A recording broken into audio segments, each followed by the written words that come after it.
Did you know that 45% of Americans have absolutely no retirement savings? None. Zero. And for those who do save, the typical account balance is just $65,000. That's barely enough to cover a few years of living expenses, let alone decades of retirement. Let that sink in for a second. This is a financial emergency hiding in plain sight. This is Retirement Savings 101, your plain English guide to getting your money right for the long run. No jargon, no lectures, just straight talk on how to build a secure retirement, one step at a time. Whether you're 25 or 55, this guide is for you. Because here's the truth. It's never too early and it's never too late to take control of your financial future. I'll break down everything you need to know to secure your financial future. And don't worry, you won't need a finance degree to understand it. Let's be honest about why so many of us put off retirement planning. The biggest roadblock? It seems incredibly complicated. When faced with terms like asset allocation and tax-advantaged accounts, many people simply shut down. Too many rules, too many options, too many what-ifs. There's fear that you'll mess it up, or that you don't earn enough, or that you'll need the money sooner than later. There's also good old procrastination. Then there's our brain working against us. We're wired to care more about immediate rewards, like that new phone or weekend getaway, than something decades away. It's not your fault.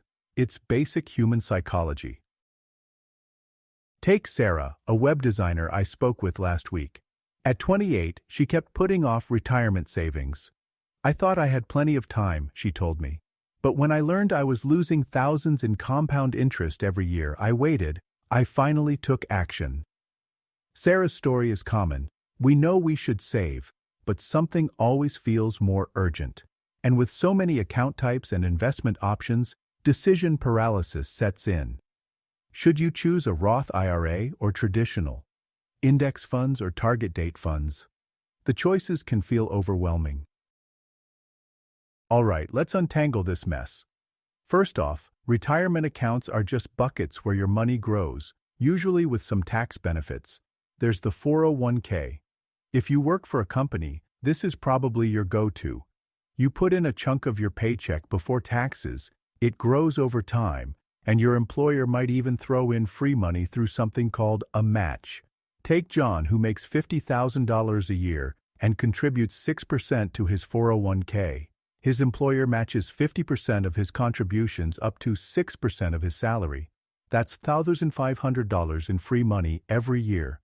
Over 30 years, that employer match alone could grow to over $120,000, and that's not counting John's own contributions or investment growth. Then there are IRAs, individual retirement accounts, which come in two main flavors, traditional and Roth. With a traditional IRA, you get a tax break now, but pay taxes when you withdraw during retirement.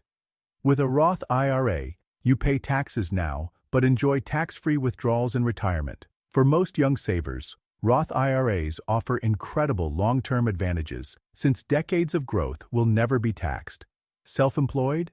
Look into solo 401ks or CP IRAs, which allow you to save significantly more than standard IRAs. Now, this is where things get really interesting.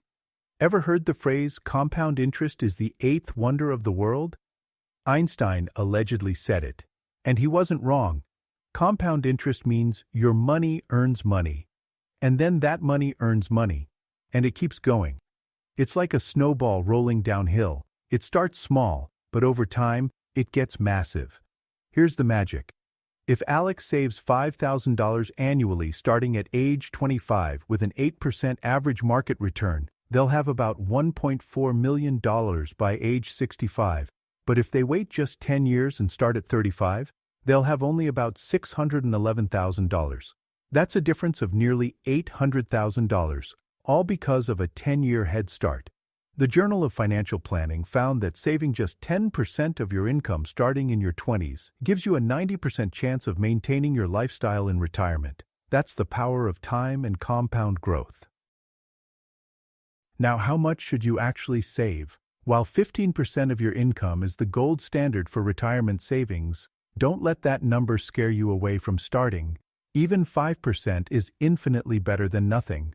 Michael, a 40-year-old teacher, realized he was behind on savings. After using an online retirement calculator, he found he needed to save 20% of his income to catch up.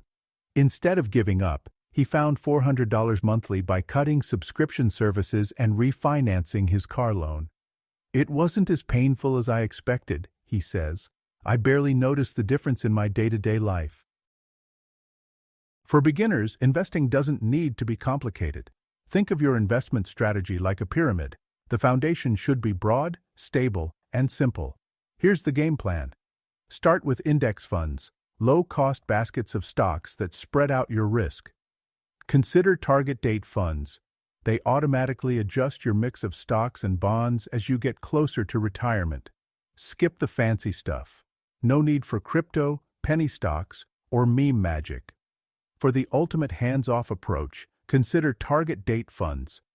Emma, a teacher with zero investment experience, chose a target date fund aligned with her expected retirement year. "I don't have to make complicated decisions about rebalancing my portfolio," she explains. "The fund automatically becomes more conservative as I get closer to retirement." This is where index funds shine. According to Vanguard research, a simple portfolio of low-cost index funds has consistently outperformed 85% of actively managed funds over 15-year periods. Let's zoom out. This isn't just about money, it's about freedom. When you have enough saved, you get to retire on your own terms. You're not stuck in a job you hate at 67. You're not worried about every little expense. You sleep better. Consider Maria's story. She started with just $50 monthly contributions at age 22, about the cost of a few takeout meals. Despite never earning more than $60,000 annually, she's now retiring at 62 with $1.2 million. The secret wasn't earning a huge salary, she told me. It was consistency and patience. And the benefits extend beyond your bank account. A Boston College Center for Retirement Research study found that individuals with adequate retirement savings report 44% higher life satisfaction scores than those without savings, regardless of total income level. Money may not buy happiness, but financial security absolutely reduces stress and anxiety. Moreover, building this nest egg isn't just about you, it's about potential legacy, helping your family, or supporting causes you care about long after you're gone. That kind of impact is priceless. Let's wrap up what we've learned today. Start now, with whatever amount you can. Even $25 a month creates the saving habit. Take full advantage of employer matches. It's literally free money on the table. Choose simple investments like target date funds rather than trying to pick individual stocks. Increase your savings rate gradually, especially after raises, and automate your contributions to remove emotion from the equation. You don't need to be rich to retire well. You just need to be consistent. Start small, start today, and your future self will thank you. Now I want to hear from you. What's your biggest challenge when it comes to saving for retirement? Drop it in the comments. And if this video helped clear up some confusion, hit that like button and subscribe for more straight-talking financial guidance. Remember, every day you wait is compound interest you'll never get back. You've got this, and we're here to help you every step of the way.